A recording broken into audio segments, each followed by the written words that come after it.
Já, góður hlustendur, velkomin að Rauðaborðinu. Það föstudagur. Í Reykjavík mjög fallegt veður. Ég labbaði hingað og það var kyrrt og svalt og bara fallegt. En það náttúrulega drungi yfir öllu. Það voru frekar slæm tíðindi í dag. Það verið að þrengja öllu og fólki sem ég hitt á leiðinni var svona veltið fyrir sem hvort þetta yrði bara svona til jóla og það eitthvað svona ástand. Og við erum hérna búin að sitja eiginlega frá upphafi COVID að ræða ástandið, reyna að skilja faraldurinn sem að herja á okkur, skilja kreppuna sem að hann ríður á og samfélagslega upplausn sem að hefur mátt merkja og svona hvaða áhrif þetta allt hefur á samfélagið okkar, stjórnmálin, sálarlífið jafnvel. Til þess að aðstoða okkur í kvöld eru komin hingað góður hópur af fólki. Anna Kristín Blöndal Jóhannesdóttir, hjúkrunarfræðingur, hún hefur verið hérna hjá okkur áður, líka Eilíkur Örn Nordal, rithöfundur, Birgitta Jónsdóttir og Atli Þór Fandal. Ég geti sagt þetta að vera allt góðkunningjar þáttarins. Hérna, það er eitt sem ég var að hugsa hérna á leiðinni að það er eitthvað svona andrúm í gangi. Mér finnst það til dæmis sjá ríkisstjórninni að það er eins og hún sé svona að bíða eftir að við höfum að gangi í gegnum þetta. Í upphafi ástandsins var talað að fara í gegnum skaflinn og notuð svona ýmiss konar orðalíkingar, fara í gegnum brimið og ég veit ekki hvað menn voru að tína til. Og hugmyndin er svona að þegar við komum laus við þetta þá bara rísu upp heimurinn sem áður var ósnertur. Og ég veit ekki hvað þetta er raunhæft, menn víða heim eru að halda því fram að þetta verði ekki, að það er ljóst að það verði eitthvað mikla breytingar í samfélaginu og bara heimsmynd okkar og hugmyndum og það er eina sem er alveg ljóst að heimurinn verður ekki eins og hann var. Þannig að ég veit ekki alveg hvað það er gáfulegt að bíða eftir allt verði eins og það var. Og ég finnst það líka bara á svona fólki sem er að spjalla við, það er svo allt sér dottið í svona pínulitla biðstöðu eftir COVID, þetta byrjar eftir COVID sem engi veit svo hvað það verður lengi. Þessi biðstofa er ykkur ég veit ekki hvort að þessi holta að vera svona lengi á biðstofu eða upplifir þú þetta að við séum í svona bið eftir að eitthvað endi sem að við kannski erum ekki einu sinni farin að skilgreina hvað í ósköpunum er sem að þetta sem á að enda. Já, ég held að meira augljóslega erum við að bíða. Augljóslega erum við og höfum verið að bíða svona allavega frá því í mars, hefði haldið. Bíða eftir hverju? Eftir að COVID sé búið. Hvort að það sé klárast náttúrulega einhvern veginn. En mér finnst alveg ljóst, sko allavega fyrir mér, þá er það ekkert nýtt að þetta sé. Ég bjóst ekki við því núna í vor þegar að fyrsta bylgjan kláraðist að þetta væri búið, en það var enginn sem að lýsti því yfir þá að þetta væri búið, heldur var þvert á móti fannst mér ég heyra það ítrekkað aftur og aftur að það kæmi meira og það gæti orðið verra og nú er ég í Svíþjóð þar sem að þetta var tekið öðrum tökum í vor og ástæðan fyrir þetta var tekið öðrum tökum í vor var nákvæmlega sú að þetta væri langhlaup. Þetta myndi taka að minnsta kosti allt árið og svo framvegis. Þannig að þessi ég er kannski ekki orðinn óþolinmóður einmitt vegna þess að ég bjóst bara ekkert við því að þetta var einhvern veginn að verða búið. Ég verða áreiðanlega óþolinmóður einhvern tímann á næstu ári en ég held að minnsta kosti þetta ár og sennilega fram á mitt næsta ár. Hefur einhvern veginn bara mín andlega tilfinning. Ég hef ekkert vitað þessu öðruvísi heldur en bara það sem ég les, skilurðu. Það sem ég líka meina með því að vera að bíða þá er svo að handaðu hornið sé lausnin, þannig að við getum kannski horft til Íslands að í síðasta hrun og þá kom einhvern veginn ferðamanna sprengjan og redda þessu, þannig að það sé svona átómatísk lausn að þegar þetta er búið að þá skáum þetta, en á leiðinni að þá erum við bara að fylgjast með fólki bara kompanir í fátækt, við erum að fylgjast með leigjendum sem eru á strípuðum atvinnuleysisbótum og geta rétt borga leiguna og fara svo í biðraðir að bíða eftir matargjöfum og við sjáum þannig að þetta er ekki svona ástand sem er svona nútralt, þetta er ástand sem er að mylja undir sig fólk á leiðinni. Hvað, Birgitta? Er eðlilegt að við sitjum og bíðum? Nei. Við höfum einmitt ekki verið að bíða út af því að það gerir það verkum að maður staðnar algjörlega og það einhvern veginn gerir það líka verkum að við viðhöldum því klikkaða hugafari að það sé eitthvað ytra eins og stjórnmálamenn sem koma að bjarga okkur. Við eigum að fara fram á að taka þátt í að móta hvað næst með við sem almenningur. Eigum að geta fengið aðgengi að því að taka þátt í að móta hvað næst. Ég meina það stórkostlegt tækifæri að endurskoða bæði hvernig fólk vinnur, nám, samgöngur, þú veist, you name it. En það líka mjög gott tækifæri fyrir stjórnmálamenn í staðinn fyrir að vera að velta þessu upp úr svona gæluverkefnum, hvernig geta unnið betur þverpólitískt og hvernig það að laga eitthvað af þessum hrikalegu glufum sem fólk að falla á milli. Nú ég búin að vera að skoða geðheilbrigðiskerfi mikið og ég bara í áfalli. Ég algjörlega áfalli yfir því hvað þetta ótrúlega mannfjandsamlegt og hvað ekkert gerst. Ekki neitt, það engin viljinn einstæður. Ég er búin að tala við svo marga, hvort sem það eru stjórar eða ráðherrar eða guðmátt og hvað.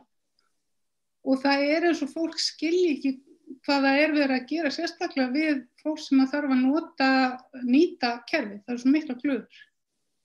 Og þetta mun bara verða verra át af því að það alltaf verið að tala já, nú þurfum við að huga geðheilbrigðismálum og svo kemur einhver svona á þess að fundi hjá þríeykinu og svona gesta einhver að segja geðheilbrigðismálum, en það engin sálfræðingar á lausu. Það engin geðlæknar á lausu. Það ekkert, það eins og síðan ef fólk þarf að díla við Tryggingastofnun, guð minn góður. Það eins og starfsfólki þar sem bara í vinnu við að gera lítið úr fólki. Svo samtidig að setja sálfræðingarna inn í heilsugæsluna og svo kemur allir í ljós að fjármálaráðuneytið bara ekki til í að borga peningin. Þannig að það liggur fyrir samþykktin en það bara ekki búið fjármálaráðuneytið. Já, auðvitað, þú veist, og það eitt, en síðan alltaf það sem að trufla mér svo rosalega mikið að það alls konar þjónusta sem á að vera til staðar sem ekki til staðar. Það einhvern veginn eins og það sé rofalstaðar á milli og það engin áhugi á að reyna að finna út hvað það svona þetta litla sem þetta laga sem mun breyta lífi margra til betra. Og þetta svona einn angi og síðan hinn angin að það eins og sé ekki litið á, til að segja mig að ég var einhverf, ég var með krabbamein, að ég myndi mæta upp á spítala láta sinna krabbamein og þá var bara sagt minni fyrirgefið, þú ert einhverf, þú getur ekki fengið að fara í krabbameinsmeðferð. En það einmitt þannig, ef þú ert einhverfur, að þá getur ekki fengið þjónustu út af því að það fellur ekki undir geðsvið hjá sem sagt Landspítalanum. Þannig að það alls konar svona glufur sem ég búin að vera að sjá sem að mér finnst ótrúlegar. Og enginn vilji endalausi veggir og að heyra sögurnar frá fólki að maður bara einhvern veginn maður fær sting í hjartað. Og það þarf að laga þessu hluti og ég bara skora á þingheim til þess að gera eitthvað af þessu málum núna meðan þau eru að bíða eftir einhverju. Anna Kristín, þú ert hjúkrunarfræðingur og þú ert ekki að bíða. Það þú ert bara farið á einu vaktinni í næstu. Ertu að vinna á deild sem er svona COVID-undirlögð eða? Já, nei, ég ég að fá hérna kaffisendingu. Já. Við styðjum það. Það eins gott að já. Nei, já, ég sem sé að vinna, ég vinn á krabbameinssviði og að sinna krabbameinsveikum. En ég í bakvarðsveitinni og hef verið að vinna á smitsjúkdómadeildinni og að fara á Landakot helgina. Þannig að þú, þetta sem við erum að tala svona bíð einhvern veginn, þú upplifir það ekki eða hvað? Nei. Við heilbrigðisstarfsfólk erum alltaf búin að vera bara í svona metafórisku stríði náttúrulega bara núna, við erum á okkar þú veist, það okkar stríð núna við erum á vellinum. Má ég spyrja það einu af því ég var svolítið að skoða það svona í vikunni eða fyrir einhverju síðan. Þá var ég að því alltaf verið að tala fráflæðisvanda í heilbrigðiskerfinu og að þú veist að við séum að berjast við COVID og það má ekki heilbrigðiskerfið þarf að þola það. Þannig ég fór að skoða bara ýmsar tölur það, til dæmis hvað voru mörg legurými á Landspítalanum fyrir síðustu aldamót og þá núna og 64% þeirra eru farin sem voru þá. Ég skoðaði líka rækt á grein sem var skrifuð í Læknablaðið svona 2012-13 minni mig þar sem var að tala að það verið helmingi færri gjörgæslurými heldur en það hefði verið bara fyrir örfáu síðan. Og ég fór að velta fyrir mér pláan sem við erum að glíma við núna náttúrulega COVID, það vandi sem stöndum frammi fyrir, en ástæðan fyrir að hún kannski svona hættuleg heilbrigðiskerfinu það að við höfum glímt við aðra pláu mörg ára undan sem nýfrjálshyggjan, þannig að sem manngerð pláa og þannig að þetta bara, það hittast bara saman og valda þessu að heilbrigðiskerfið leikur á reiði skjálfi, þó það séu ekki, og ég bara leikmaður út í bæ og það getur vel verið að þessi rátt að segja það, og það séu kannski ekki nema 50-60 manns með COVID inn á Landspítalanum, að þá hrikti raunverulega í öllu kerfinu. Jú, auðvitað það þannig, það náttúrulega búið að vera að vinna við að einkavæða heilbrigðiskerfið núna á lengi og þá þeir náttúrulega að fjársvelta það til þess að svo geta að komi einkarekstrinum í gang. Sko það náttúrulega margt sem spilar inn í þar. Bæði hefur plássum fækkað vegna þess að það eru meiri kröfur í dag að fólk sé eitt á stofu eðlilega og ég meina... Þá líklega að byggja þá til viðbót, þú getur ekki bara breytt 6 manna stofu í eins herbergi og haldið svo að allt verið í lagi. Nei. Þá verður að byggja bara annan spítala. Já, enda verið að því sko. En það náttúrulega bara, þetta gömul sá ný sko, það bara, heilbrigðiskerfið í vanda og svo framvegis sko, það svo sem ekki nýtt í því. En það sem við erum náttúrulega að glíma við núna að sko, og það sem komur svo óvart núna þegar hópsmitt, þetta ömurlega glataða hópsmitt kom upp á Landakoti, og hvernig umræðan snerist strax sko að sérstaklega í fjölmiðlum og náttúrulega aðstofamaður landlækni sko snerist strax upp í að finna sökudólg og á því hver það var sem bar smitið inn á Landakot.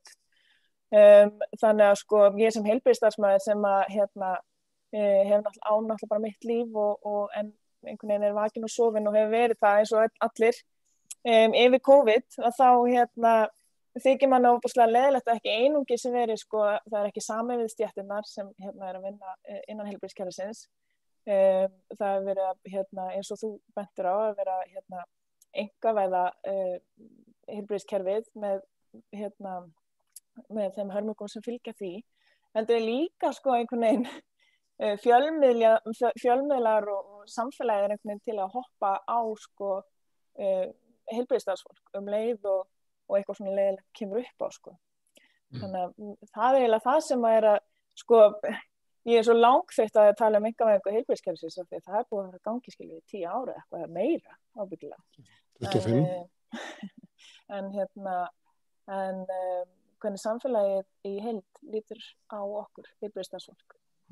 Það ekki svo langt síðan að það var hjúkrunarfræðingur ákærður fyrir manndráp á Gáleysi þar sem að hún var að sinna sjúklingi á annarri vaktinni í röð hún var á tvöfaldri vakt hugastunda vinnuálagi en hún var samt ákærð. Finnst þér þessi umræðum að þetta sé ykkur að kenna á Landakoti að sé svona í anda við þetta að finna eitthvað sökudólg og menn bara horfast ekki augu við ástandið sem raunverulega þarna.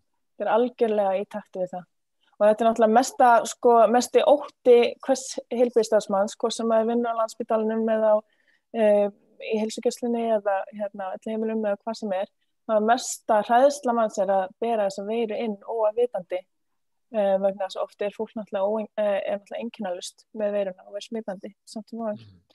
Og ég bara vorkenni ég veit ekki hvað starfsmaður þetta var en ég bara vorkenni þessari manneskju því að án efa þessi manneskja sko örþreytt búin að vinna, ég meina COVID búin að vera í gangi síðan í febrúar hvað sem og án efa þessi manneskja sko kona, láglaunakona búin að vinna yfirvinnu síðan sko í nánast næstum því heilt ár ef ekki meira vegna þess að áður en COVID kom þá var náttúrulega samt mönnunarvandi þannig að við vorum að hlaupa mjög hratt sko og svo að fá þetta ofan á það að vera með COVID og að hafa óafvitandi breyta sér veiru út á Landakoti, þetta náttúrulega bara nefnilegt sko.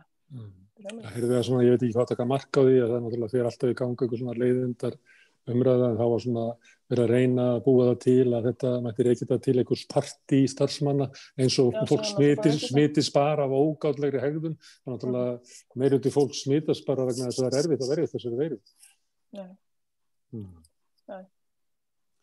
Alli, hópur sem að bíða, það hérna, nokkra að spyrja þig ungt fólk, af því að við svona mörg,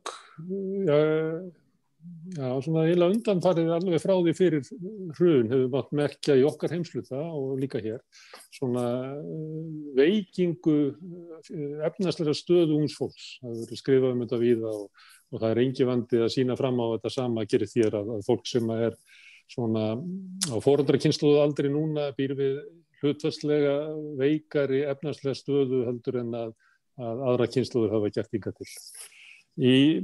Og við sjáum líka fólk sem að víðum heim sem að þessu unga fólki sem að berjast fyrir bættri stöðu. Það krafa í Bandaríkjunum að fella niður námslán, það líka í Bretlandi, að víða svona merki sérstakar kröfur til þess að bæta efnahagslega stöðu ungs fólks.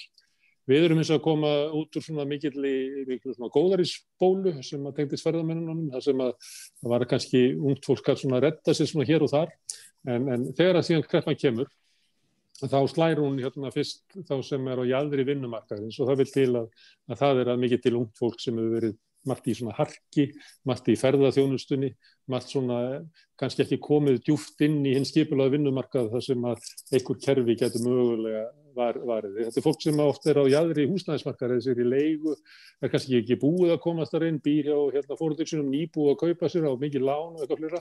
Svo kemur kreppan og þetta verður einhvern veginn slær akkurat þennan hóp mjög illa strax í byrjun. Að allt í einu rennur kannski upp fyrir fólkinu að það stendur ekki bara illa, heldur stendur það sérstaklega illa. Býstu við að við eigum eftir að heyra kannski svona skýrari mynd af stöðu þessa hóps á næstunni? Já, við höfum reyndar ansi skýra mynd af stöðu þessa hóps vegna þess að það kerfislægur galli íslensks samfélags að við erum betri í að mennta fólk til tækifæra heldur en að veita þau. Og þar að leiðandi og vegna þessu við frá 1964 held ég verið í vanda með það meira ungu tiltölulega velmenntuðu fólki eða þess að tiltölulega hæfu fólki, ekki endilega bara menntuðu flytur frá Íslandi en kemur tilbaka og þetta hefur ýkst verulega í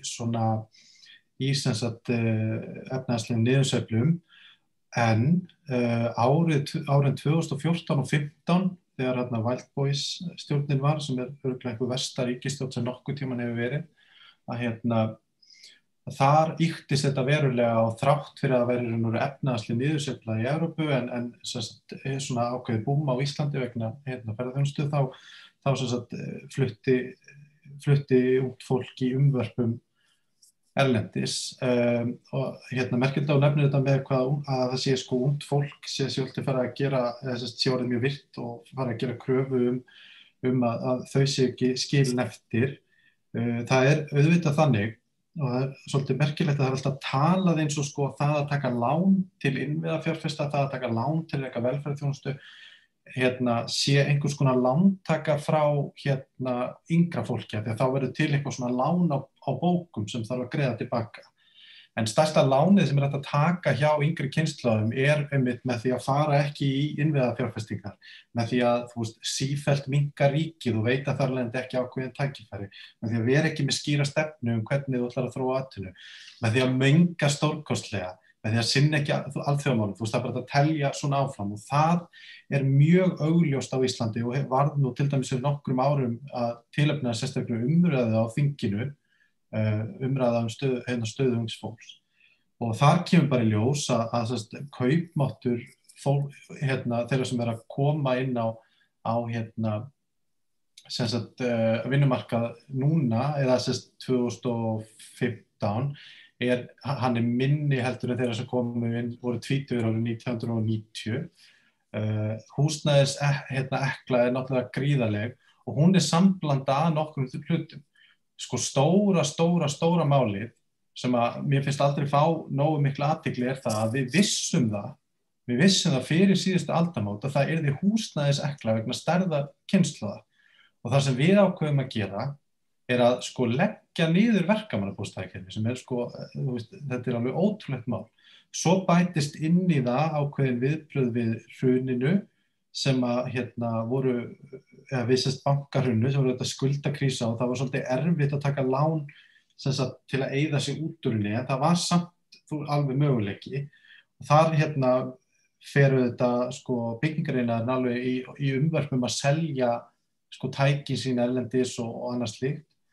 Og svo kemur sko ofan á þetta líka viðbrögðin við sko, framleiðslukreppu á húsnæðismarkaði, ekki eftirspurnakreppu, að dæla auknu lánsfé inn á hana sem þetta gerir ekki neitt annað en að hækka húsnæðisverð. Því ef það eru 10 manns sem þurfa húsnæði og þú ert bara með 5 hús eða íbúðir, þá skiptir engu máli hvað þú dælir miklum peningum inn. Og þetta hefur svona til dæmis verið helsta stefna Sjálfstæðisflokksins því að þeir eru í hugmyndafræðilegri spennitreyju sem bara leyfir þeim ekki að díla svolítið bara sensible við erfiðleika og við þá staðreynd að ríkið fer með, þessi opinbera fer með svona hlutverk þess að búa til stöðugleika og sveiflujafna, bara þegar hugmyndafræði gengur ekki, hún bara er ekki tilbúin að viðurkenna það. Og þess vegna erum við í þeirri stöðu að ungt fólk hefur verið í langvarandi biðstöðu og mun halda áfram að vera í langvarandi biðstöðu miðað við svona þær aðgerðir sem eru tilkynntar á sko fjárhagslegu og á félagslegu sviði og líka menningarlegu sviði, því að það gleymist mjög oft að sko eitt af þess, það orðin 30 ár síðan að var opnuð ný útvarpsstöð á ríkis almannaútvarp fyrir ungt fólk og svo búið til einhver skýta netstöð sem heitir eitthvað RÚV 0 sem nú svona bara svona klíkuvæðing og að það, þú veist, hluti af því hvers vegna kynslóð foreldra minna hefur það mörguleiti gott eða að því ég á svo unga foreldra og unga afmö, kannski kynslóð afmö, að þú veist, að það var ekki búið að rústa hugmyndinni að við þyrftum saman að skapa verðmæti og verðmæti væru svolítið meira heldur en það að moka undir fámennan hóp. Og þetta mun hafa verulega vondar afleiðingar og ég skal fara að ljúka máli mínu en ég ætla að nefna eitt dæmi hvernig þetta birtist. Nú til dæmis allir að tala nýsköpun á að bjarga okkur út úr COVID-kreppunni og það auðvitað alveg rétt til langstíma, til skamstíma þá þarf að fjölga ríkisstarfsmönnum og reyna að sjá til þess að sé svolítið eftir að ferðaþjónustunni þegar hún tekur kyn. Það til skamstíma, þetta eru skamtíma og langtímalausnir. Og hér verið að fara í alls konar rosa svona sniðugar hugmyndir varðandi nýsköpun sem eru byggðar á sko einhver svona átakahugsun, þar sem á bara búa til einhverja nýsköpunar helgi og eitthvað svona rugl í staðinn fyrir að fara í einhver langvarandi áætlun. Eitt af því sem mjög sláandi við nýsköpunar umhverfið á Íslandi og þetta hefur auðvitað áhrif á ungt fólk, því ungt fólk mjög líklegt til að vera að íhuga að stofna fyrirtæki eða ná sér í einhverja nýja þekkingu, þó að það eigi það ekki eitt. Að það engin hugmynd það og hvergi finnst nein hugmynd það að hlutverk nýsköpunarstefnu hins opinbera sé ekki bara að ýta undir nýsköpuna, heldur að sjá til þess að fólk að horfast í augu við það að þú getur fengið góðar hugmyndir þó að sé engin útgerðarmaður í þinni fjölskyldu. Að þú getur notið ágóða þinnar vinnu. Þannig að úrverður með þessa punkta sem ég reyna að draga saman að þú veist, mér finnst ekki of langt gengið að segja að stjórnmálin og þá sérstaklega Sjálfstæðisflokkurinn séu bara einfaldlega í stríði við ungt fólk og hafi bara verið í langvarandi stríði við ungt fólk og sjá viðbrögðir við til dæmis það hvað mikið að ungu fólk að tala á samfélagsmiðlum og TikTok og að berast þeim nýju stjórnarskrá. Einu viðbrögð Sjálfstæðisflokksins að grafa undan stjórnmálaþátttöku þessa krakka, ekki fara í málið.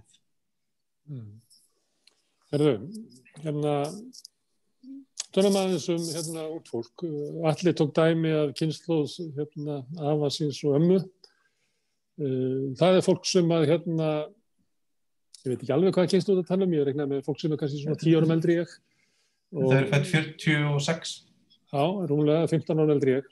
Og ég var alveg eftir þessari kynslóð, en ég meina hún stóð sér svolítið vel sko. Að þegar hún var að fara í nám þá barðist hún fyrir námslánum og breytti því. Þegar börnin komu þá barðist þau fyrir leikskóla og fengu það. Þegar þau voru að fara út á húsnæðismarkaðinn þá barðu upp á lausnum við húsnæðisvandanum. Þannig að hún barðist. En mér langar að spyrja ykkur, við skulum pröfa eitt hring á því, sko. Hvar unga fólki í dag?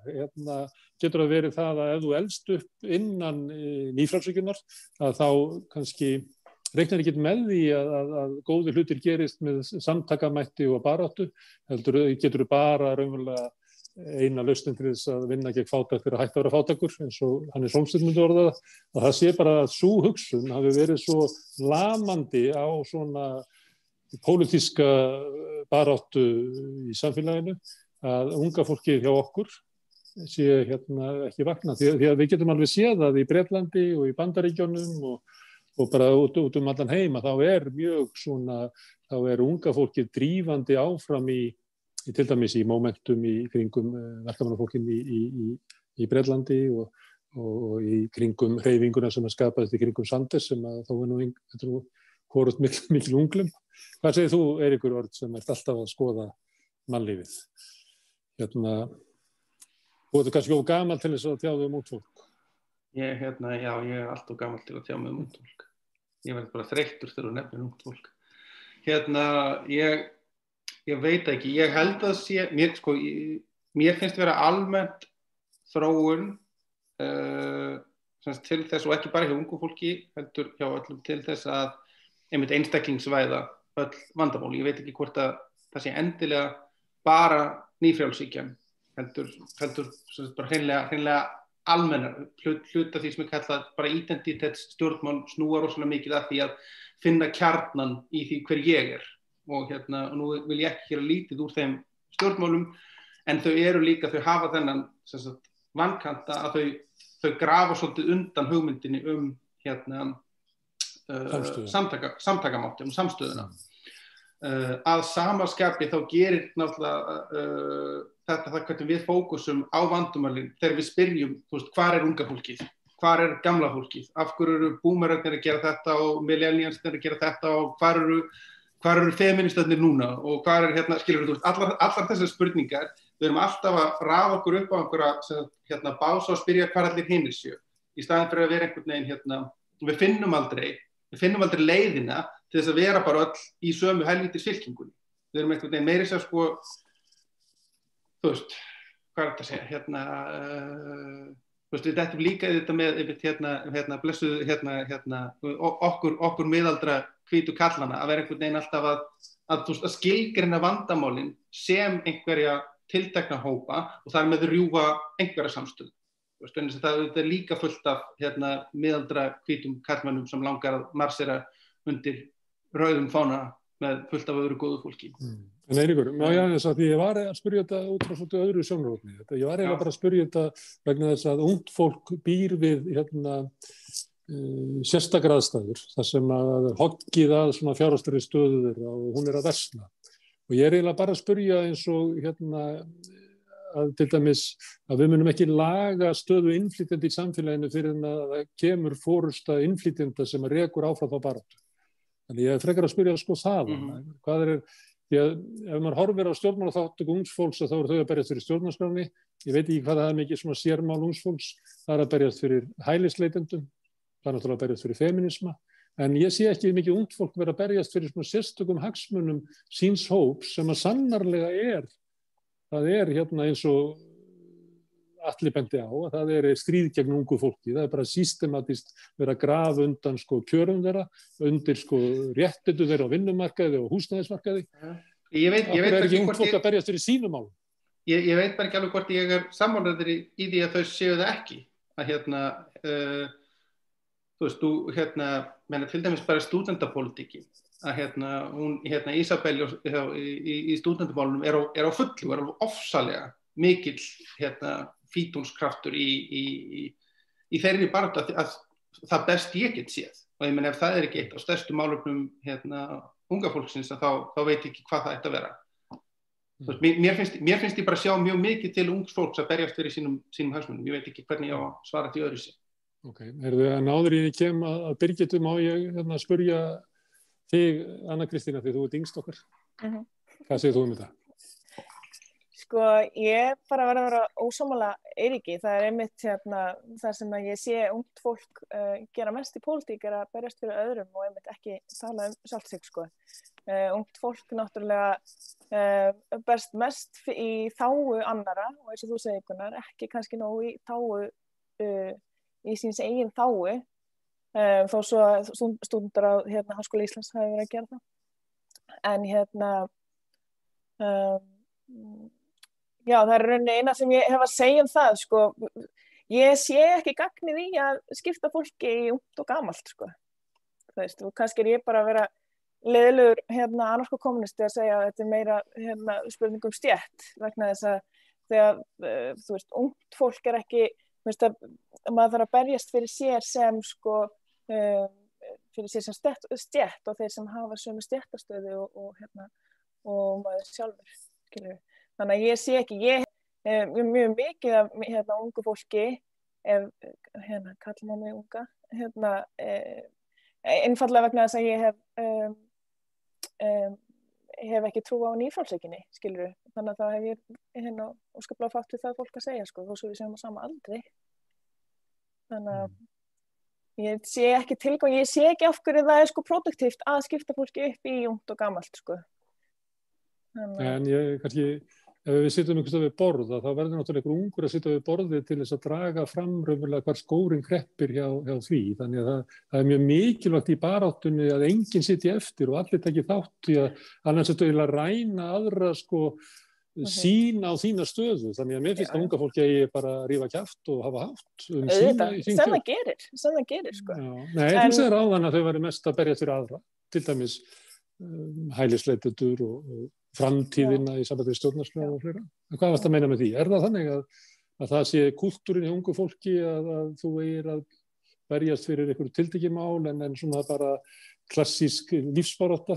Nei, svo náttúrulega fullt af ungu fólki sem að berjast fyrir sínum einn hugum og þá það kannski aðsett ungt fólk og það kannski merki að þeir sem að berjast fyrir öðrum kannski þeir sem af efri millistétt eða menntuð eða hafa það rými til þess að berjast fyrir einhverjum ákveðnum málum. Það náttúrulega yfirleitt þannig að það hjá þeim þar sem skórinn kreppir, hvort sem það ungur eða gamall eða hvað, þá yfirleitt það náttúrulega þannig að það erfitt að berjast fyrir réttindum sínum ef að skórinn kreppir vegna þess að maður hefur nóg annað að gera en að berjast fyrir réttindum sínum vegna þess að maður verður að hafa í sig og á, sko, sama hvað eldri maður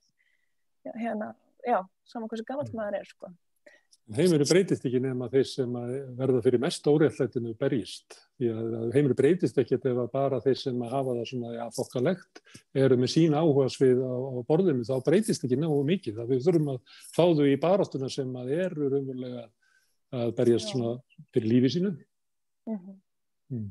Já, mér finnst sko algjörlega og það náttúrulega alveg hárrétt. En mér finnst líka sko að að miðaldra millistéttin á Íslandi gríðarlega stór og upp til hópa apatist fólk sem held sig tilbaka og hugsa bara næstu fellihísaferð eða Dominos pizza eða hvað sem skilur og það það fólk sem á að náttúrulega láta til sín taka sko. Það ekki endalaust hægt að herja á unga fólki, það aldrei sko sem ung, að því ég rétt skriðin yfir það að vera ung sko, ég nú ekki, ég 30 eins og svona, ég ekki þú manst ennþá en ég man eftir því sko að það var endalaust verið að benda á mann sko, þú ert ekki að gera nóg, þú veist, ekki einungis átt að vera að mennta þig, þú ert þú ert að vinna með því líka og þú ert að berast bættari heimi og þú ert að vera æðislega falleg og mjó og vinsæl og þú veist, allt þetta, það endalaust verið að herja ungt fólk sko, en millistéttin þú veist, í Vesturbænum þarf aldrei að gera neitt, nefnum bara að fara með börnin sín í leikskólan og skólan sko. Hún finnur ekki kannski til hvatarinnar að breyta henni, hún hefur það bara fínt. Já, hún hefur það fínt, auðvitað, á kostnað alltaf hana. Birgitta, ég ætla ekki að verða eins og gömlu kallinir að segja unga fólkið, hvað það sko, en það bara í sögunni þá það oft byltingarafl. Það líka þannig að ef maður horfir á hópana sem eru raunverulega undir mikilli pressu í samfélaginu, það fátækt eftirlaunafólk, það öryrkjar, það launaafólk, það leigjendur, það innflytjendur og það ungt fólk, foreldrakynslóðin sem í basli, sem með, ekki komið inn á vinnumarkaðin, ekki komið inn á húsnæðismarkaðin, með þyngstu framfærsluna, býr við vestu aðstæðunar. Þetta raunverulega hópur sem ætti að vera í uppreisnarástandi og við byltingarástand.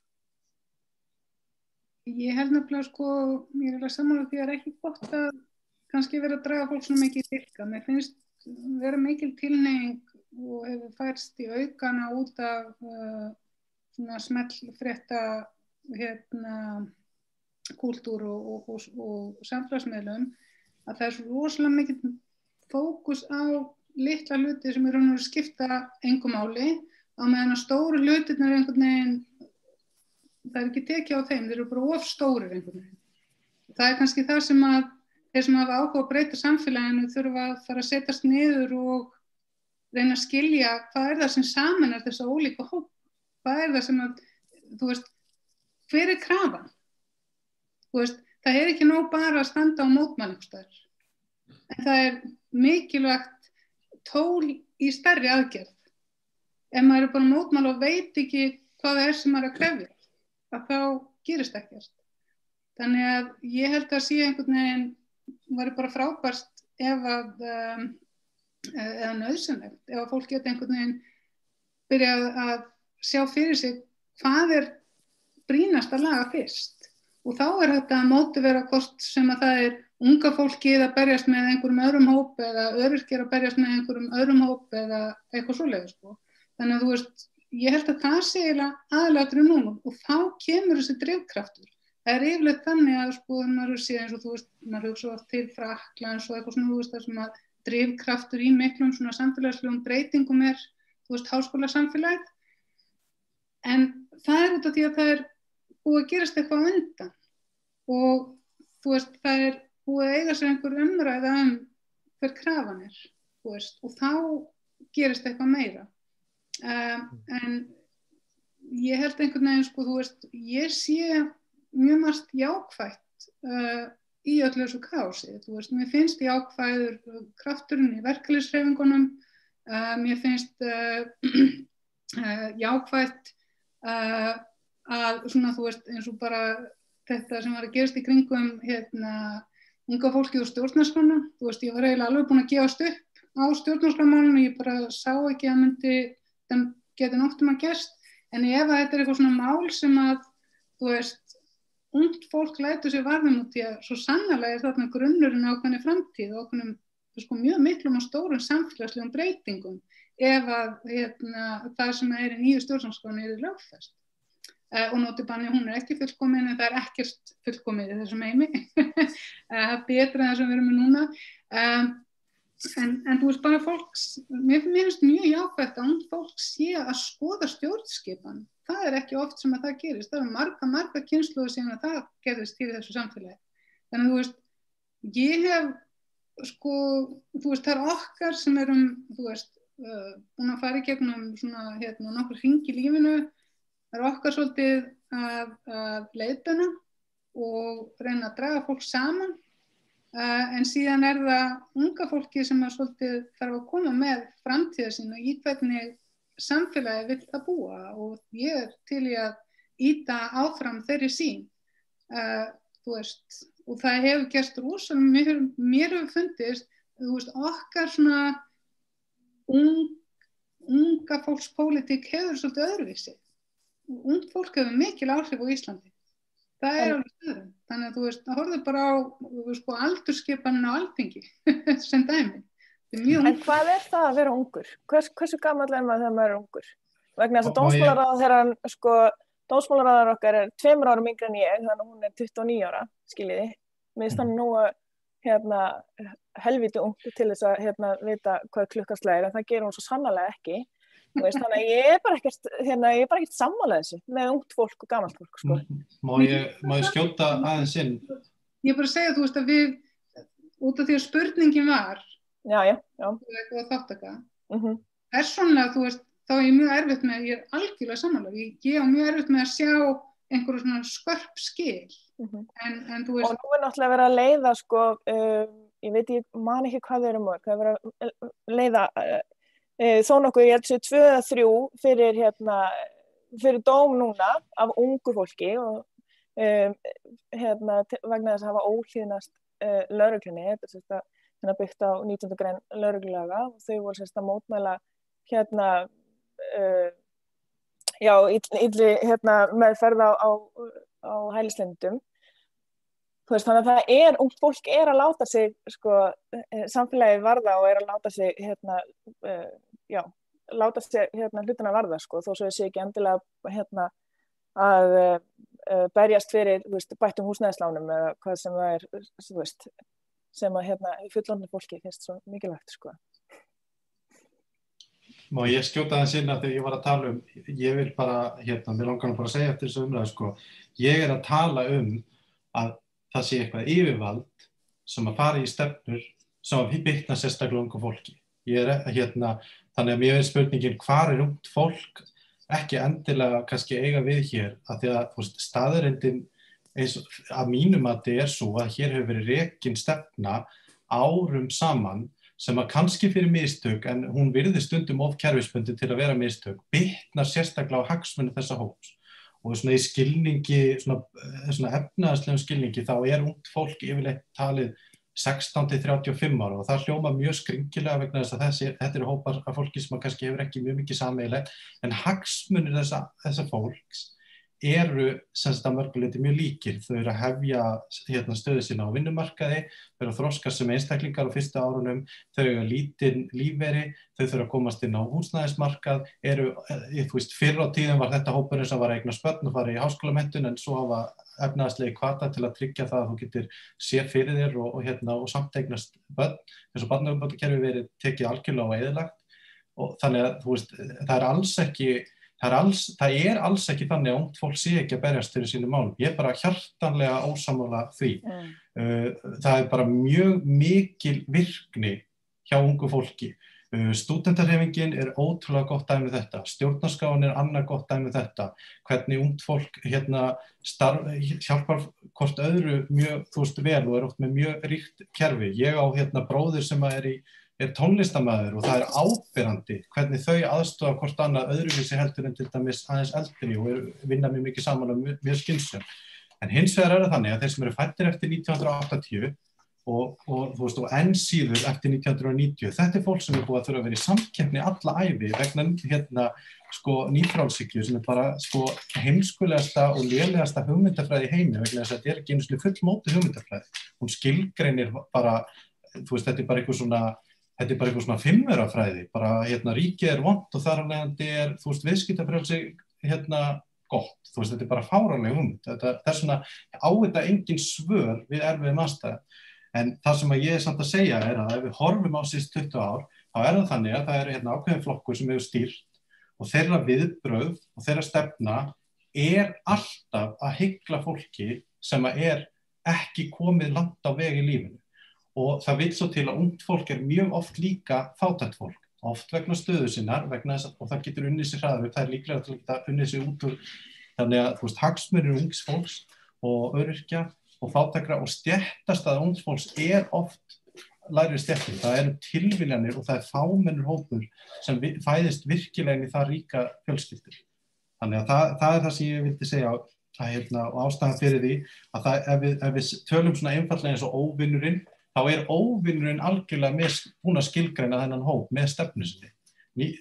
Nýju fjárlögin til dæmis, þau hræðileg fyrir ungt fólk. Þau hönnun á langvarandi krísu fyrir fólk sem að hefja lífið. Opinber fjárfesting í nýjum fjárlögum, hún hækkar 2 milljarða. Það bara ekki neitt. Hvers vegna hækkar hún bara 2 milljarða þrátt fyrir gríðarlegar yfirlýsingar ríkisstjórnarinnar vegna þess að það sem þau ætla að setja í ríkisfjárfestingu, það rétt nær að slefa yfir það kostnað sem þau eru búin að færa og tekjuleysi sem búin að skera niður hjá sveitarfélaginu. Þannig opinber fjárfesting, hún stendur nánast í stað. Og þetta mun hafa gríðarlegar afleiðingar fyrir fátækt fólk og líka fyrir fólk sem að hefja lífið. Ég ætla ekki að vera alla hér á sundrungu ólíkra hópa og ég ætla að leggja út frá því sem að Birgitta var að segja áðan að fólk á miklu meira sameiginlega, miklu meiri sameiginlega hagsmuni heldur en kannski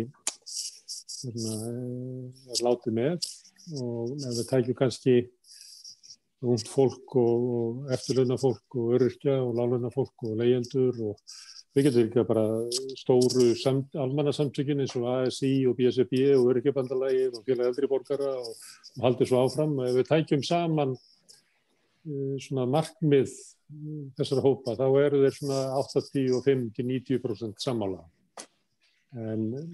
Og sama á kannski við suma flokkunum á þingi sem að í orði kveðnu allavega segjast fyrir að vinna fyrir almannahag, að meir og minna þetta fólk sammála. svona sirka bát hvernig samfélagi að vera. Það vantar meiri réttlæti í samfélagi, það vantar meiri jöfnuð í samfélagið, það vantar meiri mannvirðingu í samfélagið, það vantar meiri samkennd. Við höfum að byggja samfélagið upp frá þeim sem að standa verst, þar sem við sjáum hverju annmarkarnir eru og byrja þar en ekki hjá þeim sem hefur það best. Að það sé svona góð leið og við höfum að hafa samfélag sem að fólk eru öruggt í og nýtur virðingar. En því miður þá oft bara þannig að fólk kýs að dvelja í þessum 10 eða 15% sem aðskilja það og deila þar á milli og saka hvern annan að vera afturhaldsfólk eða ekki nógu frjálslynd eða of Evrópusinnað eða ekki of Evrópusinnað, vilja þessa myntina eða hina myntina og svona þannig að þá gerist það náttúrulega að andstæðingurinn sem Atli nefndi, Sjálfstæðisflokkur, hann náttúrulega vinnur af því að hópurinn svo tvístraður. Þetta verkefni á meðan við bíðum í COVID að ná samstöðum 85%? Það mögulegt? Eiríkur Örn, það æskilegt að reyna að ná saman að láta stjórnmálin í gegnum COVID snúast það sem að skiptir fólk grundvallarmáli, sem bara réttlátt samfélag út frá sjónarhóli þeirra sem að standa veikast. Ég held að sé sjálfur sér alltaf vandamálið og markmiðið að sem sagt, koma hinum breiða lítilmagna einhvern veginn fyrir í stjórnmálum og hagsmunum hans. Hins vegar þá held ég, eða svona mín tilfinning fyrir því á COVID-tímum sé einfaldlega að vegna þess að við erum á þessari biðstofu, vegna þess að við erum, mér finnst eins og nú alltaf, nú ég nánast farin að tala eins og kökklari að það sé einhvern veginn, við erum einhverjum nánast tilfinningarlega séð á einhverjum þannig stað að það allt undantekning. Allt sem gerist á þessum tíma undantekning. Við þetta, þegar við erum að tala það sem að fljúga minna og það sé svo gott fyrir umhverfið, þá eru samt allan tíman allir að bíða eftir því að komast, hvort sem það til Berlínar eða Tenerife. Það einhvern veginn. Við erum bara að bíða af okkur þetta og ég held að það sama gildi mjög mikið af þeim hvað að kalla verkferðlum eða hugsjónum sem verður komið til leiðar á meðan þessu stendur. Segjum að Bjarni Ben og Katrín myndu bara leggja fram einhvers konar sósíalíska dagskrá næstu mánuðina, þá erum við samt eins og ég segi, ég held að séum á þannig undantekningartilfelli að það bara hægt að ýta á stopp þegar það er búið. Og þá verður farið í það, já, ok, nú þurfum við að vinda ofan af öllum óþarfa sósíalismunum sem við tókum upp þegar það var neyðarástand og við spólum ennþá lengra tilbaka. Þannig það er svona, það er tilfinningin mín og það er óttinn sem ég hef gagnvart þessari hugmyndum, það nú sé tækifæri sem við grípum vegna þess að ég sé engan vera að tala langvarandi lausnir á COVID. Það er allir að tala það bara hvernig klárum við þetta fram á næsta vor. En að þú nefndir sósíalismi, þá kemur náttúrulega sósíalismi að neðan úr baráttu almennings en ekki sem gjöf frá konginum og drottningunni. Hvað eigum við að gera á biðstofunni, þannig að bíða eftir því að Bjarni vitkist og verði góður maður og færa okkur nýja stefnu? Getum við gert eitthvað með því að æfa okkur í 85% sem við erum með sameiginlega og sleppa bara 15%? Að segja að það bara á ekki við í COVID að röflum þessi 15%? Ef við getum mögulega, þá er það einmitt fyrst og fremst, gerist bara á einhverju grásrótarleveli, að við getum þá mögulega hugsanlega búið til strúktúra, búið til samtök og bundist tengslum sem að geta nýst okkur þegar þessu líkur og næstu 10, 15, 20, 100 ára einhvern veginn. Það finnst þetta COVID er spretthlaup við hliðina á þessu. Þannig að Kristi, það var svolítið talað það í upphafi COVID að ég maður bara við rauðaborðið að við byrjuðum eiginlega bara þegar þetta skall á. Þá voru svona hugmyndir á fólki að stundum þannig mannkynssögunni að slæmir atburðir einhverja hörmungar, leiði eitthvað gott af sér. Að fólk opni augu sín eða neyðist til þess að vinna saman og breyta heiminum. Erum við í svoleiðis ástandi? Er þetta góður jarðvegur fyrir að bæta samfélagið, þétta raðirnar, tengja á milli ólíkra hópa, fá þá í sameiginlega baráttu? Eða er þetta slæmur atburður sem að mun tvístrókur og færa enn frekari völd í hendur hinna fáu, ríku og valdamiklu? Lauflétt spurning. Já, það bara búið upp á það hér. Sko, ég held að sé nú ekkert annað hvort. Ég held að sko, ef þið hefðu spurt sem þú kannski gerðir þannig í byrjun COVID, ef þið hefðu spurt að þessu þá hefði ég ábyggilega svarað og játað seinni fullyrðingunni að þetta væri svona sameiningar eitthvað svona, að allir sæju þetta sameiginlega markmið sem svo sem allir hafa, sem einhvern veginn að vernda eða vinna að buga á sér veiru eða koma sem heilust út úr henni eða hvað sem er. En ég held að okkur að núna þá er fólk náttúrulega bara þreytt og hver að hugsa sig, sko. Líka vegna þess að það er náttúrulega þetta bitnar á þeir sem hafa verst eða þeir sem eru viðkomastu fyrir. Þannig að þá er erfitt að reyna að vinna einhverju sameiginlegu markmiðum þegar maður er langþreyttur. Það var svona ekki nóg gott, sko. En ég veit svo sem hvernig maður á að sko ég skil ekki okkur að spyrja með þessu, þegar eins og þú veist þá trúi ég ekkert á neitt svona sameiginlegt markmið. Það er ekkert til, skilur við. Það er ekki til eitthvað svona eitt sem að allir geta sammælst að ná, sko. Eða þú veist. Ekki allir, ég segi svona að við varum 85% af fólkinu er 85% sammála. Við gætum tekið ákvörðun að leysum bara húsnæðisvandann, við gerum bara ekkert annað. Gerum það, heldur það gæti virkað? Já, ég meina það vilja allir leysa mögulegustu vandamálum, hver er lausnin? Það er allir með sína lausn, sko, og svo er þeir ósammála hver lausnin er. Það er 15%, það sem við fara að deila útfærsluna og vilja dvelja þar frekar. Já, þetta er mjög fætt. Þú ert mjög góður í að einfalda svona hluti, en ég held bara að það sé ekki svona einfalt, sko, því að það væri náttúrulega lengur búið að laga þetta hvaða vandamál sem það nú er, sko. En sko, já, þú átt ekki að spyrja mér svona spurninga vegna þess að ég kem alltaf með eitthvað óbúslega leiðilegt og svartsýnt svar sem er ekkert gott að byggja á, sko. Ok, ég ætla að gera það samt, ég ætla að halda áfram með svartsýnum. Ég spurði fyrst, sko, hvort að erfiðir tímar gætu, sko, aukið samtakamátt og þannig við fengjum eitthvað betur út úr þessu. Við vitum að erfiðir tímar ala líka á, þegar atvinnuleysið eftir að harðna og fleiri fjölskyldur dunga niður í fjárhagsstöðu, þegar erfiðleikum með að ná endur saman, að það er jarðvegur fyrir þá sem að vilja til dæmis ala útlendingandús. Það er stutt í kosningar og það er eitthvað sem að mér finnst að benda til þess að það verði hluti af kosningabaráttunni.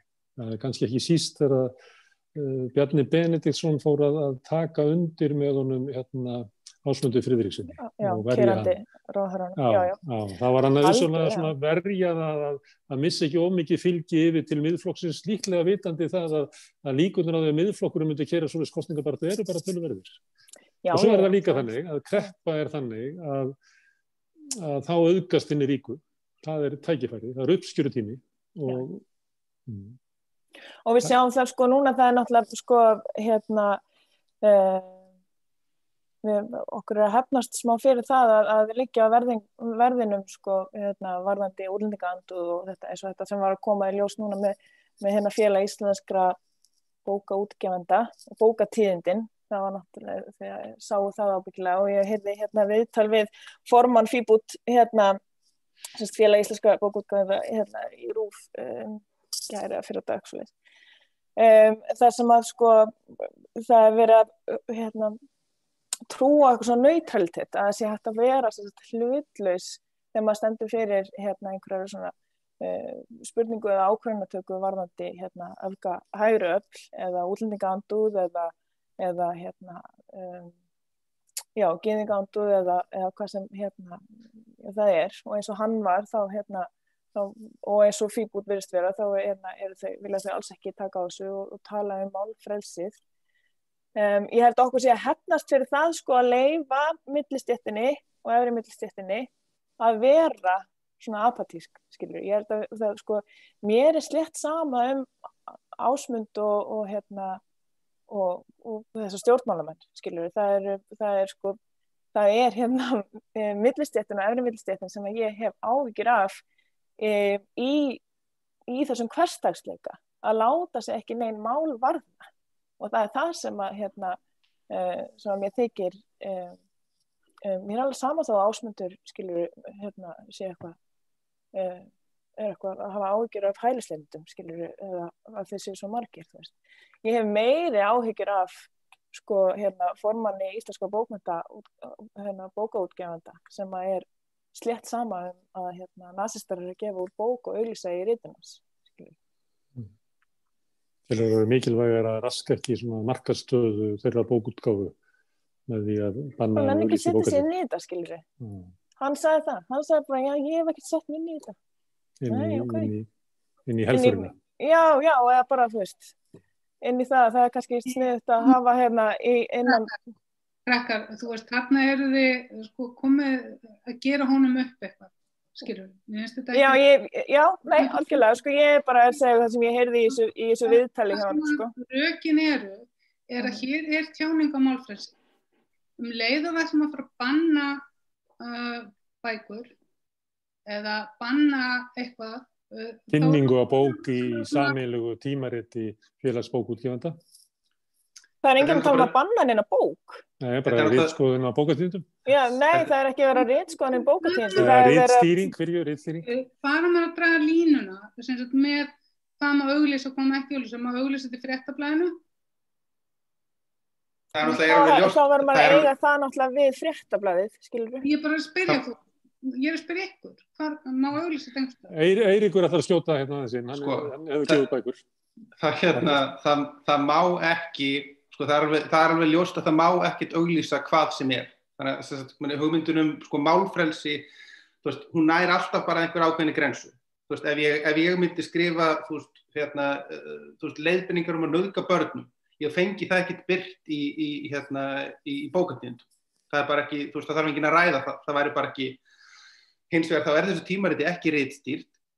Eins og hann segir, þetta bara eitthvað, þú veist, sennilega einhver umbrotsmanneskja sem tekur við einhverjum haugateksta sem settur inn í, inn á einhverja vefsíðu þar sem allir bara hlaða sínu upp og borga sinn 15 skall eða hvað það fyrir auglýsi þessu.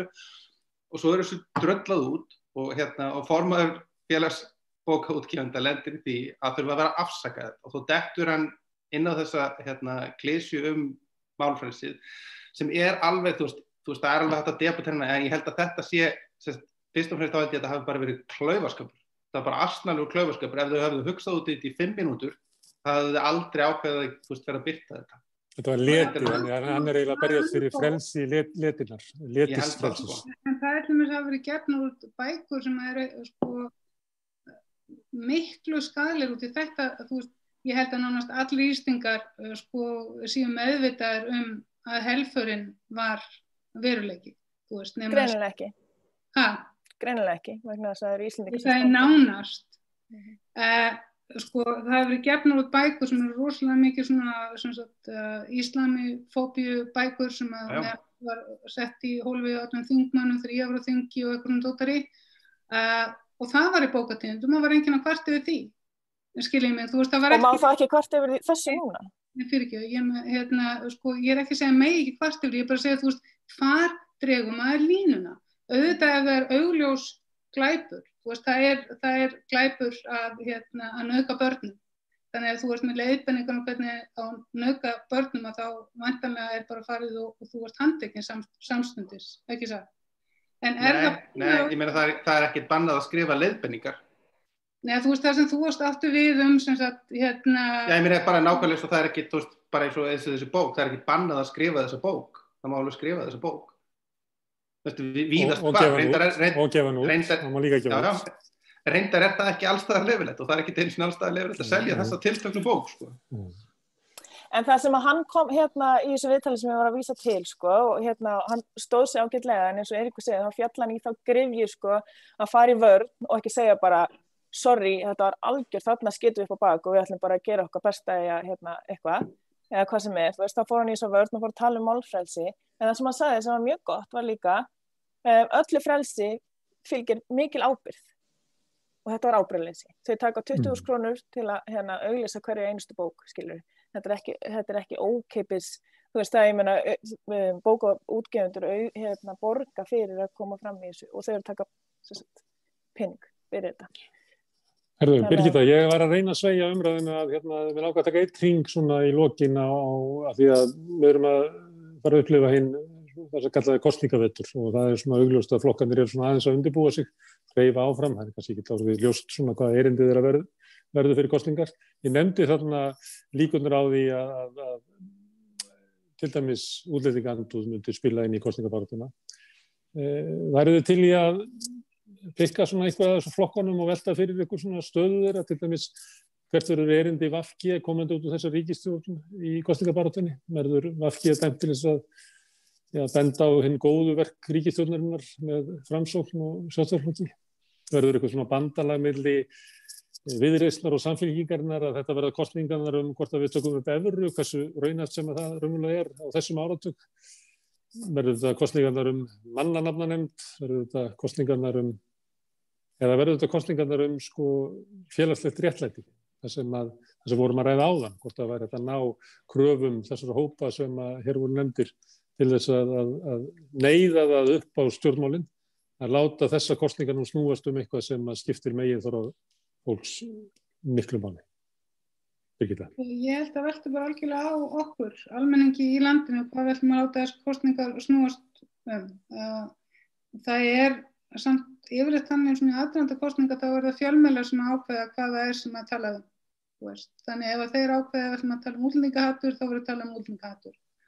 Þó að sé ekkert eitthvað súper heitt mál hjá samfélaginu, skiljið mig, og ef að það á að fara að snúast einhver svona, ég veit ekki, tækna sig og lest stefnumál flestra flokkanum að kannski Sjálfstæðisflokksins, þá er þetta allt mjög keimlíkt. Það er síðan útfærslunar og hverjir koma til með að vinna saman eftir kosningar sem skiptir miklu máli og eitthvað sem ég held að eigi að vera rík krafa að við vitum hvað kemur upp úr kosningabókanum eftir kosningar að sé skýrt hverjir ætla að vinna saman og að hverju. Og reyndir það á sínum tíma og það gekk ekki alveg nógu vel. Nei, það er einmitt út í að þó allir hafi sagst vilja þegar á hólmi var komið þá vildi fólk ganga galopið og ekki skýra hvað það væri tilbúið til þess að fórna til þess að geta farið í stjórnarsamstarf fyrir kosningur út í að það er allt í lagi að svíkja loforð eftir á. Sem að mér finnst við erum kjósendur. Við eigum að fokkin stjórna þessu. Þetta er ekkert eitthvað svona lögmál, þetta eigi alltaf að vera svona einsi. Þannig að það er svo auðvelt einhvern veginn, það komast eitthvað svona ógeðslega outreightus og ógeðslega leiðinlegt sem að tröllríður allri umræðinni, þannig að fókusin er ekki á stóru línurnar. Hvað er það sem skiptir mestu máli að laga núna, í næstu fjárlögum það? Eigum við að hugsa um það fram í næsta þátt, hvað er mikilvægast að við verjum okkar sameiginlegu sjóðum í að gera saman. Hvað erum við sammála um? Í skoðanakönnun sem við byrjum að gera þegar ég var í Pírötum og er ennþá gert og þá er kallað eftir að sjá áherslur þjóðarinnar á hvernig að forgangsraða skattpeningu. Og það er alltaf 70% í heilbrigðiskerfið. En það sem vantar er útfærslun á því hvernig forgangsröðum við því inn í heilbrigðiskerfið. Viljum við fleiri millistjórnendur eða eigum að hækka launin hjá hjúkrunarfræðingum og sjúkraliðum eða engar ekki sjúkrahús.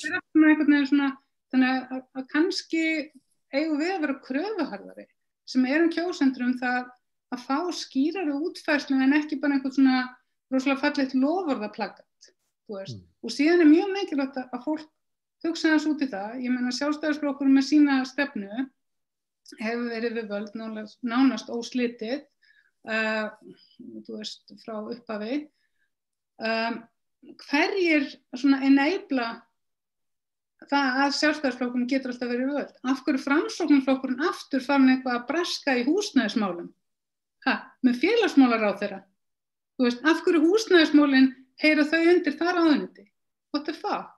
Þú veist, þetta algjört rugl hvernig þetta stjórnkerfi sett upp og hvernig það fær að malla áfram sem einhver svona litlir kastalar með einhverja málaflokka sem passa ekki saman og þú veist, viljum við hafa þetta svona, eyða alveg bara ógeðslega miklum peningum í endalaust clusterfuck? Ég segi nei. Já, þú segir nei. Atli, hvað munu kosningar þetta snúast? Ég held að kosningarnar muni snúast það hver getur viðhaldið velferð og bætt hana í gegnum þá erfiðleika sem við erum í núna. Ég held að því nær sem að því lengur sem að þessi niðursveifla heldur áfram, því fleiri muni finna fyrir henni. Hún mjög óvenjuleg COVID-kreppan að því letum til að efnahagslega áhrif hennar falla gríðarlega ójafnt á fólk, skiptingin mun ójafnari heldur en í svona hefðbundnum kreppum. Þannig að það sumt fólk sem í raun og veru að sjá bætt kjör, ekkert mikið reyndar, á meðan 10% eða 8,6% hagkerfið skropp saman á 8,6, þannig að ég held að næstu kosningar munu snúast svona einhverja stóra myndir, stóran samfélagssáttmála, þú veist, hvar stöndum við, hvað ætlum við að vera velferðarríki og hvort að pólitíkin snúist einhvers konar skortblæti eða hvort að við förum í alvörunni að tala það hvers vegna eitt auðugasta ríki í heiminum með verðmætasköpun þá ef við einblínum á fjárhagslega langt umfram ríkustu ríki heims og stærstu ríki heims á hvern einstakling alltaf eins og einhver ríkifrændin sem áhaldur neina peningar til að gera neitt en ég held að það sé það sem þetta muni snúast og ég held að þetta muni líka og þar verður stór þáttur í raun og veru traust okkar á stjórnmálunum þó að það verður kannski ekki orða beinlínis þannig að þetta verða kosningar sem munu fólk mun taka að ég held ákvarðanir mjög mikið út frá svona hvar þau staðsetja sig félagslega og það verður mikil áskorun held ég oft á tíðum að ná fólki svo saman sérstaklega eftir kosningar eingöngu út frá svona einhverjum svona sjálfsmyndar hugmynd þú veist að Viðreisn á eftir að finnast þessir ekki nógu fínir og Sjálfstæðisflokkurinn þú veist eða einhverjum finnst Sjálfstæðisflokkurinn mun finnast Viðreisn allt og sinnuð og þess vegna hafa þau til dæmis verið í svona brúarsmíði núna undanfarið sem að margir hafa kannski ekki tekið eftir það sem að fara að tala einhverja málamiðlunarleið það sem alveg bein skilaboð til Sjálfstæðisflokksins og svo sem sagt, já, ég held að þetta verði svona kosning stórra mála en stóra spurningin í raun og veru hvort einhver kemur með eitthvað alternatífa því að það algjörlega ljóst held ég að sem sagt núverandi ríkisstjórn ef hún ætlar að keyra áfram á núverandi plattformi að þá mun hún skítapa, hún þarf að fara í einhverja verulega svona söguförðun á sínum verkum. Eiríkur, erum við að fara seglinni það að nú byrjar sirkusinn og stjórnmálamennir fara og kasta boltum og gleypa eld og stinga ofan í sig sverð og dansa á línu og temja ljón og svo eftir kosningarna þá það bara same old, þau bara snúa sér á þeim sem að völdin hafa og halda áfram að þjóna þeim. Eða er möguleiki á þessar kosningar muni einhverju breyta? Ég held að mér finnst einhvern veginn augljóst bara af því að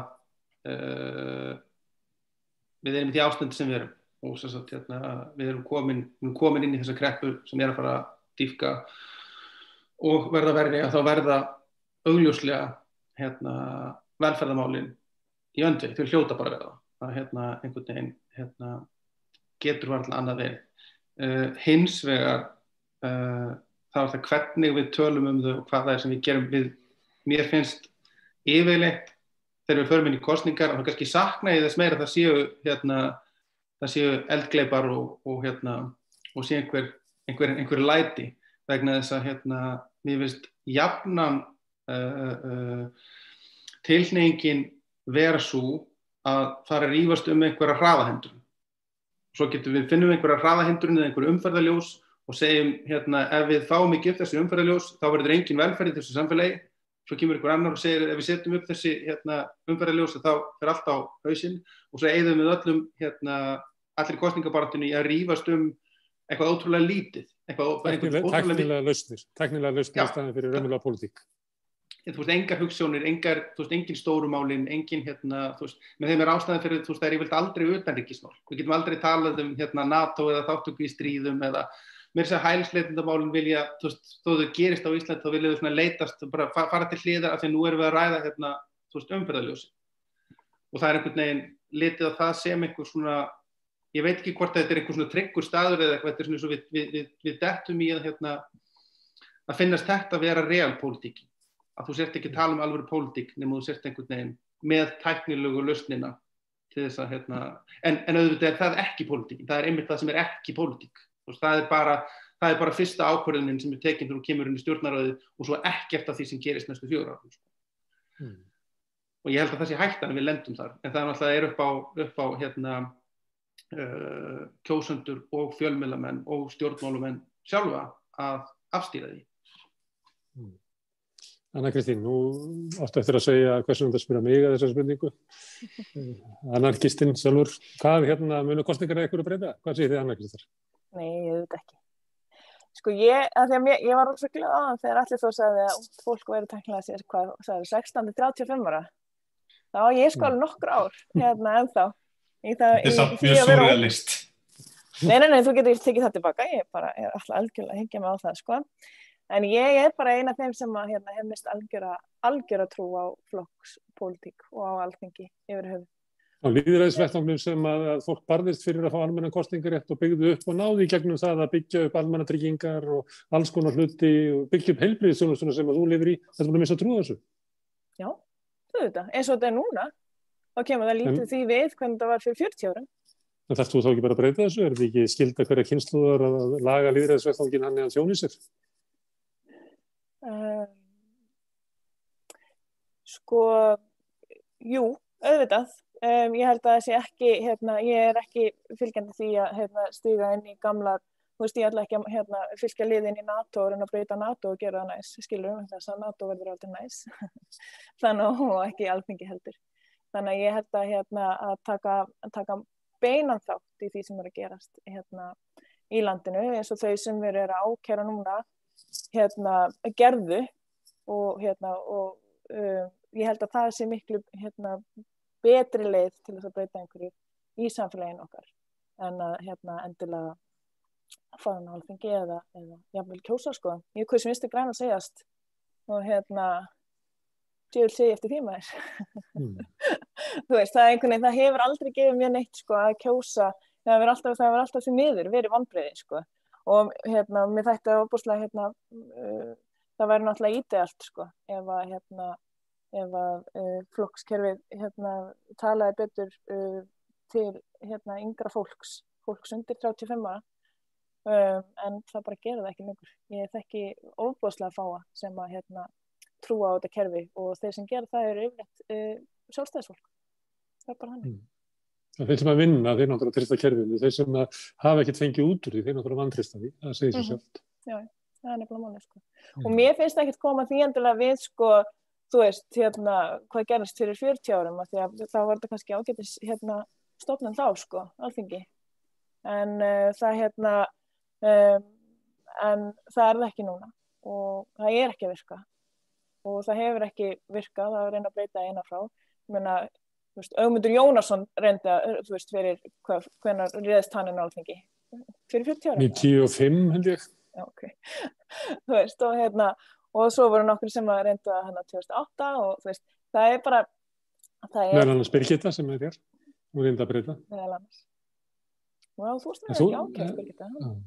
En þú ert ekki einu mynd og ég held að segja ekki bara ungt fólk, ég tala mikið við fólki og ég mínu svona upplifunir að svona 80% af landsmönnum upplifir sig mjög alvarlega svikið af formlegu stjórnmálum.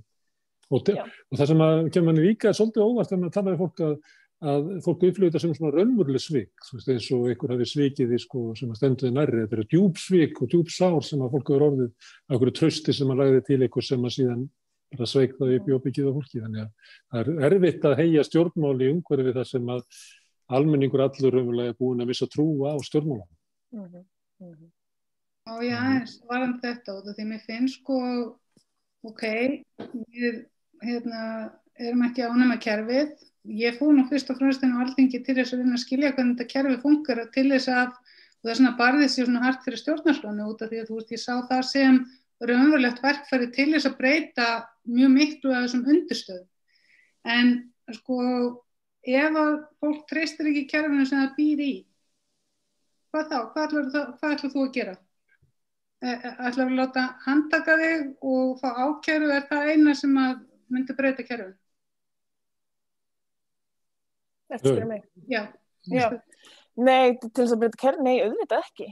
Og ég meina, ef það væri einhver rofi til sem maður geti bara kveikt á og myndi breyta kerfinu, þú veist, það er náttúrulega ekkert, það er ekkert þannig, þú veist, lífið er ekki svona einfalt, sko. Nei, þú veist, hvernig, hvað er lausnir? Út af mér er svolítið mikilvægt að, þú veist, kerfið er ómögulegt. Ég stungi upp á Slembivali inn á þing og það sé sem sagt styrkt þingi þannig að fólki sé gert að vinna saman.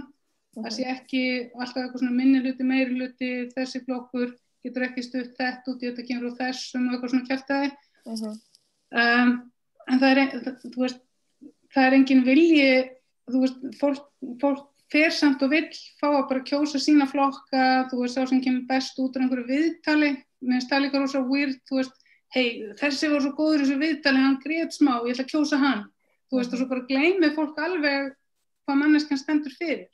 Þannig að þú veist... Að því þetta er búið að vera svolítið langt hjá okkur og þið eru að brydda upp á svo stóru málum að þetta geti orðið bara tilefni í næsta þátt. Ég skal bjóða ykkur Birgitta og Anna Kristín að ræða lýðræðisvettvanginn og hvernig hann hefur spilst í gennum tíðina og hvort það sé möguleiki á að laga hann með einhverjum formi og það er auðvitað það sem við eigum að vera að ræða. Það er bara ljóst að ef við horfum á þetta út frá stéttarlegu sjónarmiði að þá er kannski svo trú sem að almenningur hafði á fyrri hluta síðustu aldar að það að öreigarnir og verkalýðurinn og lágstéttirnar fengju atkvæða afl að það er ekki hægt að sjá nein merki þess að þau hafi nokkur áhrif á stefnu samfélagsins eða hvert það er að fara. Langt frá því að stjórnvöld miði uppbyggingu samfélagsins út frá hagsmunum þeirra. Þetta er efni bara í næsta þátt eða þar næsta, hvernig sem við hittust aftur hérna.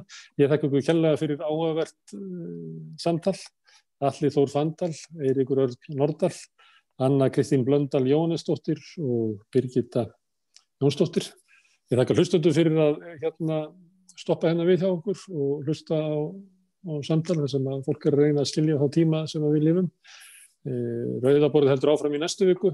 Þá ætlum við að ræða stjórnarskrána sem var nefnd hér. Það verður á mánudaginn. Við ætlum að ræða Evrópusambandið. Við ætlum að ræða úrslit bandarísku kosningarna á miðvikudaginn og við ætlum að taka annan þátt í að því vorum að tala svolítið ungt fólk. Það var hérna á þriðjudaginn voru 6 ungar konur, innflytjendur af fyrstu og annarri kynslóðu sem að voru alveg með frábæran þátt. Ég hvet ykkur til að grafa hann upp á YouTube síðu samstöðarinnar eða hér á Facebook að þær ætla að koma í annan kafla í því samtali á næsta 50 dag. En nú er föstudagur og það er helgi framundan, þannig ég lík bara þættinu með þessi góða helgi.